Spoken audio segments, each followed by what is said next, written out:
Git과 GitHub에 대해서 가볍게 살펴보도록 하겠습니다. 참고로 관련한 문서나 영상은 BSC 숙명 블로그, 유튜브 등에 업로드될 예정이니 이후에 참고해 주시면 좋을 것 같습니다. 우선 다음과 같은 순서로 세션을 진행하도록 하겠습니다. 먼저 Git이란 무엇일까요? 저도 처음 Git을 접할 때는 Git과 GitHub의 차이를 잘 모르고 혼용해서 이해했던 것 같습니다. 하지만 Git과 GitHub은 다릅니다. Git은 한 소프트웨어이고 GitHub는 Git을 사용하는 프로젝트를 지원하는 웹 호스팅 서비스입니다.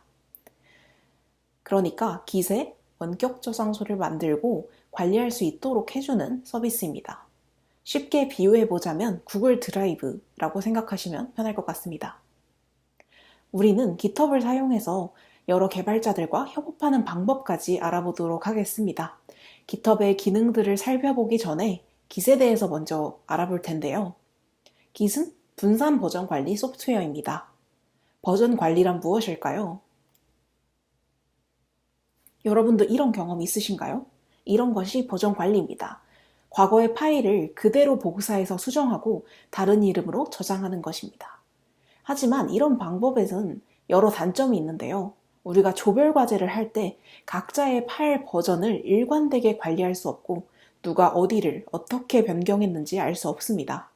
그리고 같은 파일을 여럿이서 수정하다 보면 덮어 쓰는 실수를 하게 되고 수정 전 상태로 복구하기가 어렵고 등등 이러한 문제들로 우리는 버전 관리 시스템을 이용하는 이유를 찾을 수 있습니다. 버전 관리 시스템은 파일의 변화를 시간에 따라 기록했다가 나중에 특정 시점 버전을 다시 꺼내올 수 있는 시스템입니다.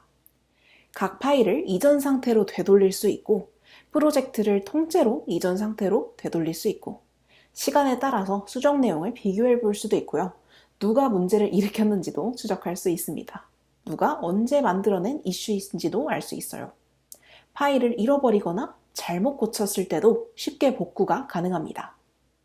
우리가 지금부터 사용할 Git은 주로 소프트웨어의 버전 관리를 위한 툴입니다. 그리고 GitHub와 같은 서비스들이 상단의 서버 컴퓨터로 볼 수 있습니다. 이제 Git의 전체적인 구조를 한번 살펴보겠습니다. 명령어로 알아보는 Git의 구조는 이렇습니다. 하지만 지금 우리는 이게 대체 무슨 소린지 알아먹을 수가 없죠. 이 그림은 이 세션이 다 끝나고 다시 보면 어느 정도 이해하실 수 있을 테니까요. 지금은 넘어가도록 하겠습니다. 로컬 저장소에서 Git을 간단하게 보자면 이러한 구조로 볼 수 있습니다. 먼저 용어부터 살펴보도록 하겠습니다. 워킹 디렉토리는 쉽게 말해 내가 작업하고 있는 프로젝트 폴더입니다. 그리고 아까부터 말하는 레포지토리, 즉 저장소는 Git이 프로젝트의 메타데이터와 객체 데이터베이스를 저장하는 곳이에요.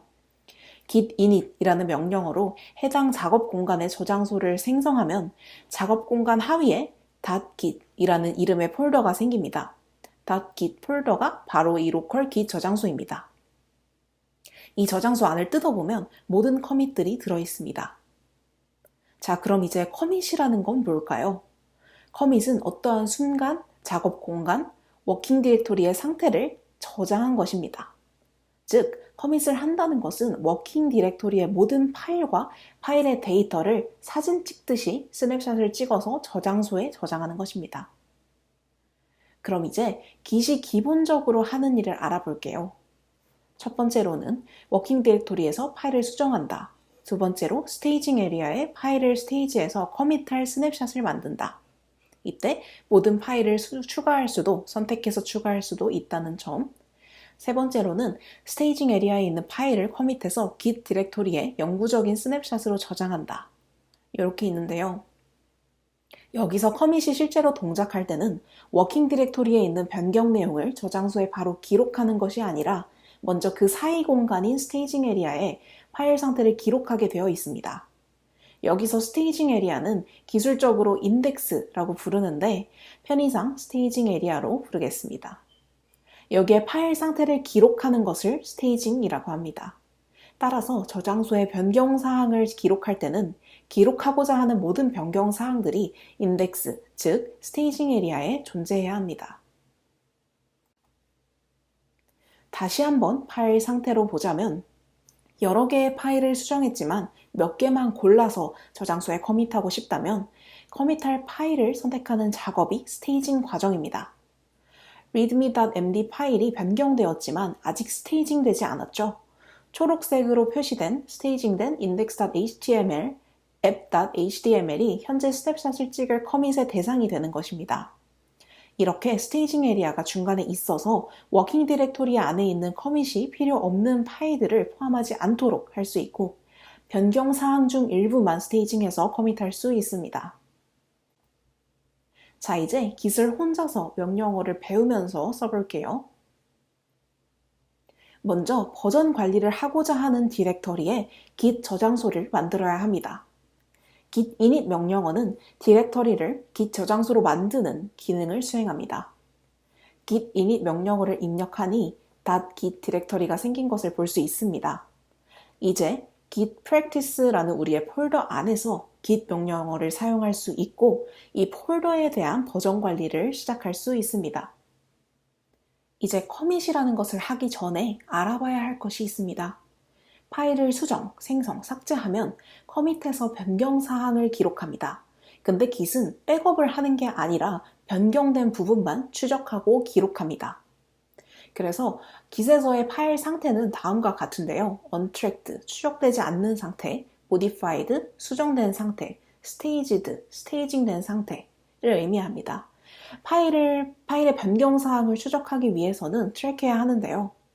트랙된 파일이 변경되면 modified 상태가 되고 이를 스테이징해야 커밋할 수 있는 상태가 되는 것입니다. 커밋 명령어는 스테이징 에리아만 보기 때문에 git add라는 명령어로 스냅샷을 찍을 파일들만 잘 스테이징해야 합니다.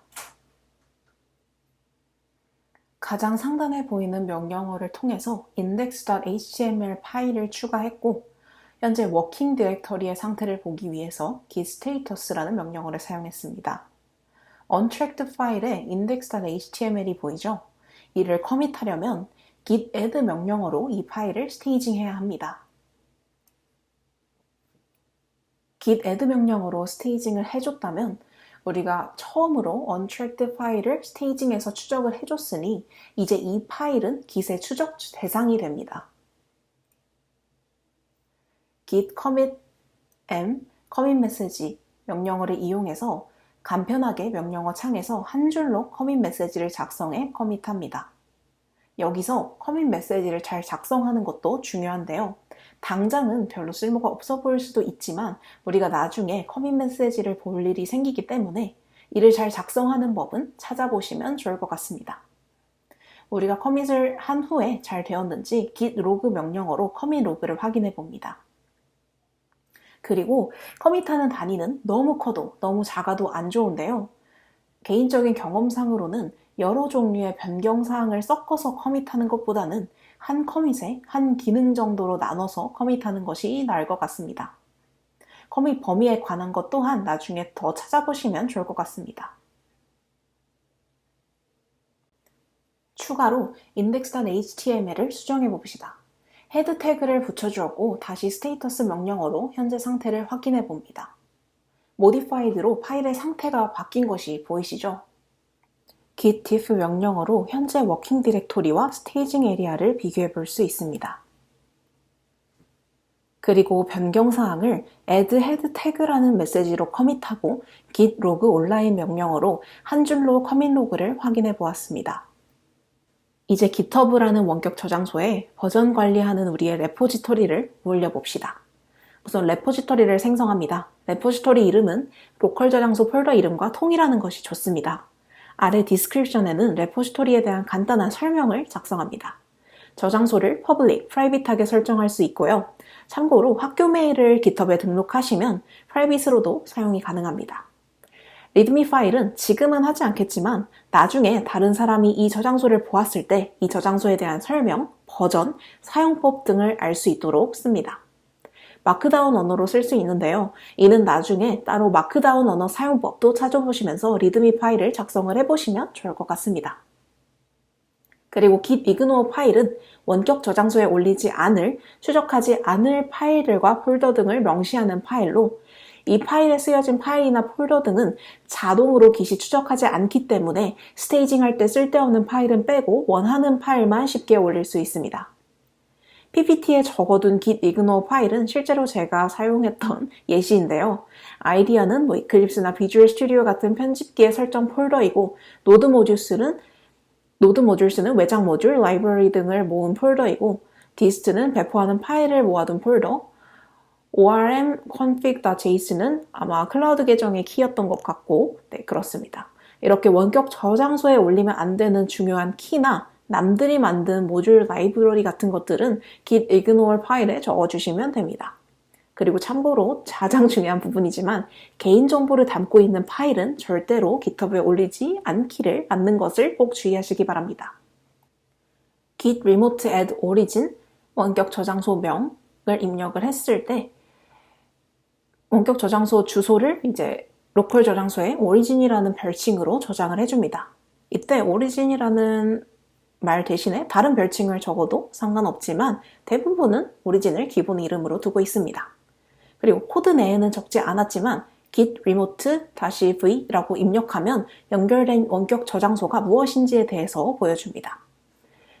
그리고 git push origin master라는 명령어로 로컬의 마스터 브랜치를 오리진이라는 별칭으로 등록된 원격 저장소로 푸시합니다. 푸시한다는 것은 로컬 저장소에서 커밋 내용을 원격 저장소로 올린다라는 의미입니다. 자, 이제 브랜치라는 새로운 용어가 나왔죠.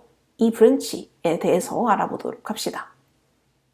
브랜치는 한 저장소에서 다른 개발자들과 작업을 하고 싶을 때 브랜치를 만들어서 작업을 하곤 합니다. 한 줄로 쌓아가던 커밋을 여러 줄로 쌓아갈 수 있도록 해주는데요. 여러 명이서 한 줄에서 작업을 하면 충돌이 날 수 있어요. 그래서 같은 코드를 동시에 수정할 수 있는 가능성이 있기 때문에 여러 줄로 커밋을 쌓고 나중에 그 여러 줄들을 합치면서 충돌을 해결합니다. git 브랜치는 현재 내가 위치해 있는 브랜치가 어디인지 보여주고요. 이 명령어를 눌렀을 때 현재 마스터에 있군요. 그래서 우리가 지금까지 커밋을 하고 있던 브랜치가 마스터였음을 알 수 있습니다. git 브랜치 명을 입력을 하면 현재 위치하고 있는 베이스 브랜치 마스터에서 분기하는 브랜치를 새로 만듭니다. 여기에서는 테스트라는 이름의 브랜치가 생성이 되었습니다. 그리고 git checkout 브랜치 명, 이 명령어를 이용해서 우리가 만든 테스트 브랜치로 이동을 할 수 있습니다. 이동한 브랜치에서 index.html 파일을 변경을 해주고요. 헤드 태그 안의 내용을 지금 변경한 상태이죠. 오른쪽 상부에 보시면. 그리고 이제 git 스테이터스 명령어로 현재 상태를 확인을 해보면 수정된 파일이 아직 스테이징 되지 않았음을 볼 수 있습니다. 그래서 우리가 이전에 지나온 git add 명령어로 변경된 파일을 스테이징 해줍니다. git add 뒤에 이 별표는 리눅스 명령어에서 전체를 의미합니다. 그래서 modify 된 파일 목록 전체를 스테이징한다 라는 뜻의 명령어가 되겠죠?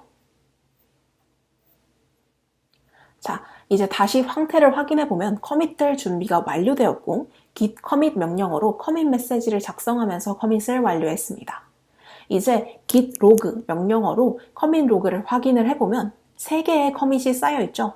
근데 자세히 보면 맨 위의 커밋은 head에서 test라고 되어 있습니다.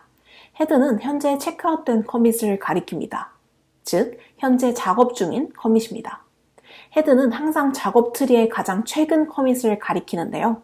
최근 커밋이 테스트 브랜치에서 일어난 것을 알 수 있습니다.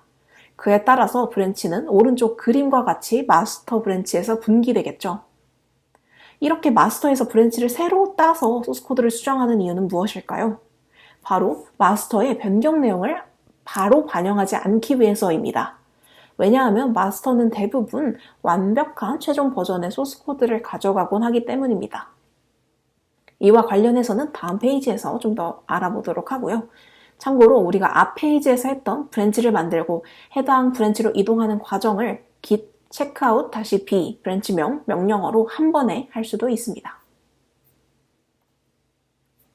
이제 이 페이지에서는 우아한 형제들 기술 블로그에서 가져온 내용인데요.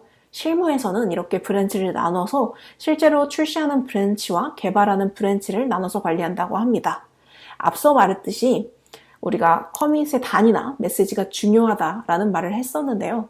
아마 그래서 이런 말이 나왔겠죠. 이렇게 브랜치가 복잡해지니까요. 그래서 이와 관련해서는 이 하단에 있는 링크를 참조하셔서 한번 읽어보시면 좋을 것 같습니다. 설명이 굉장히 잘 되어 있습니다. 원격 저장소에 브랜치를 푸시했을 때 다음과 같은 오류가 날 때가 있는데요. No upstream branch라는 건 원격 저장소에 어느 브랜치로 푸시할지 모르겠다라는 뜻입니다. 따라서 아래의 명령어를 이용해서 테스트라는 이름의 upstream branch로 푸시해라 라고 말을 해줍니다. 이때 테스트라는 브랜치가 없으면 원격에 테스트라는 브랜치가 만들어집니다. GitHub에 자신의 계정의 저장소로 들어가면 pull request가 뜨게 되고 원격 저장소에 분기된 브랜치가 잘 올라갔음을 확인할 수 있습니다. 이제 두 브랜치를 합쳐보겠습니다. 브랜치를 병합하는 데는 머지, 리베이스 등이 있는데요. 이 두 명령어의 차이는 머지를 일단 능숙하게 다루게 되면 하단의 링크, 브런치 글을 읽어보시면 훨씬 좋을 것 같고요. 지금은 비교적으로 쉽고 직관적인 머지를 사용해서 보여드리도록 하겠습니다. 마스터 브랜치로 이동해서 index.html에 바디 태그를 추가하는 변경사항을 만들고 커밋했는데 이 과정은 생략돼서 여기에서 보이진 않고요. 마스터에서 변경사항을 커밋한 결과 현재 브랜치 상태는 왼쪽에 있는 그림과 같습니다. 머지 명령어를 사용할 때 자기가 현재 위치한 브랜치를 기준으로 병합을 하기 때문에 우리는 기준이 되는 마스터 브랜치에서 해야 합니다. 그래서 테스트 브랜치를 마스터 브랜치에 병합하려고 git merge test라는 명령어를 치니까요. 지금 가장 상단에서 충돌이 나는 것을 볼 수 있습니다. 자동으로 변경사항을 추적해주는 깃인데 합치는 것 정도야 쉽지 않을까, 자동으로 해주지 않을까 싶지만 사실 깃은 그렇게 똑똑하진 않습니다. 두 브랜치에서 같은 파일의 같은 부분이 다른 내용으로 수정되어 있기 때문에 깃은 어떻게 합쳐야 될지 몰라서 conflict, 충돌을 냅니다. 우리는 이 직접 충돌난 파일을 보고 직접 수정하고 머지했다라는 커밋을 해줘야 합니다. 그래서 이 충돌난 파일을 열어보면 두 브랜치에서의 변경사항이 눈금 선을 기준으로 나타난 것이 보이죠? 이걸 어떤 코드를 선택해서 어떻게 합칠지는 사람에게 달려 있습니다. 그래서 그걸 수동으로 잘 합치고 커밋을 해줍니다. git push 명령어로 원격 저장소에 커밋을 푸시해보면 왼쪽 그림과 같이 테스트 브랜치가 마스터에 잘 병합된 것을 확인할 수 있습니다. 그리고 git log graph 옵션을 주면 git bash 창에서도 열악하지만 브랜치의 분기와 병합을 시각적으로 확인할 수 있습니다. 자, 이제 우리는 git의 기본적인 기능들을 살펴보았는데요. 지금부터는 GitHub를 사용해서 다른 사람들과 함께하는 프로젝트를 관리하는 방법에 대해서 살펴보겠습니다. 로컬 저장소에서 브랜치를 새로 파서 작업을 하시던 어떠한 작업을 하시던 변경사항을 커밋하고 커밋 히스토리를 리모트 저장소에 푸시하면 GitHub에서 이 빨간 박스 내에 노란 색깔 새로운 부분이 생기게 되는데요. 이게 pull request입니다. pull request는 내가 변경한 내용에 대해서 같이 개발하는 사람들에게 알려주는 것이라고도 볼 수 있습니다. 제가 이 부분을 커밋을 했는데 마스터에 머지를 해도 되는지 이렇게 알려주는 것이죠. 이제 이 pull request, PR을 어떻게 작성하는지를 알아보겠습니다. PR 제목은 내가 작업한 내용을 한 문장으로 요약해서 적어주고 하나의 PR에는 한 개의 기능 변경이나 추가를 포함하는 것이 좋습니다. 그리고 리뷰어를 오른쪽에서 추가하면 이 PR이 알람이 가므로 자신의 PR을 리뷰해줄 리뷰어를 추가하면 좋겠죠? 자, 이제 다시 우리의 예제로 가서 새롭게 올라온 pull request를 리뷰를 해보겠습니다. 레포지토리 내에 pull request가 지금 한 개 떠있죠? 이걸 클릭해서 들어가 보면 update index.html 이라는 커밋이 보입니다. PR 제목과 내용을 보면서 무슨 내용의 PR인지 확인해 봅니다. 대충 적혀 있긴 하지만 index.html을 업데이트 했다는 것 같군요. 그럼 이제 commit에 들어가서 commit history를 보겠습니다. 여기 예시에서는 커밋이 한 개지만 여러 개의 커밋을 하나의 PR로 작성했을 때 커밋 메시지로 작업의 흐름과 내용을 알 수 있겠죠. 그래서 우리가 앞부분에서 커밋 메시지를 잘 쓰자라고 했던 것입니다. 각 커밋을 클릭해서 보면 어떤 라인이 삭제되고 추가되었는지를 알 수 있습니다. 이제 여기에서 파일별로 한 줄씩 보면서 코멘트를 달 수 있습니다. 저희는 예시를 보여드리기 위해서 장난스럽게 작성을 했었는데요. 요 코멘트처럼 작성하시면 안 됩니다. 좋은 리뷰는 핵심만 간단히, 감정을 싣지 않고 근거를 들어서 명확하게 하는 것이 좋습니다. 예제 코드나 기술 문서 같은 걸 인용하면 좋겠죠? 이제 한 줄 한 줄에 대한 코멘트를 다 달았다면 개괄적인 코멘트를 작성하고 마지막으로 PR을 승인할지 재변경을 요청할지 결정합니다. 이 초록색 박스 내에서 결정하신 후에 리뷰를 완료합니다.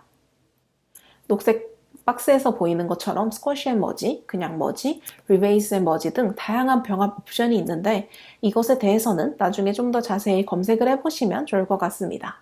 제가 참고했던 자료에서는 스쿼시 앤 머지가 가장 깔끔해서 선호한다고 합니다.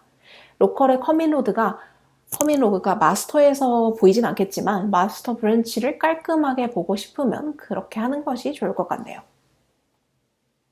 다른 사람이 변경 사항을 푸시해서 원격 저장소의 내용과 내 로컬 저장소의 내용이 달라진다면 가져와야겠죠. 이때 풀 또는 fetch 명령어를 사용할 수 있습니다.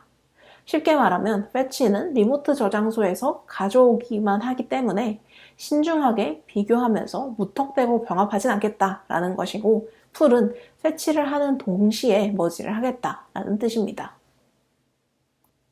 마무리하기 전 간단하게 GitHub에서 프로젝트 메뉴 부분을 조금 더 추가로 설명을 해보고 마무리를 짓도록 하겠습니다.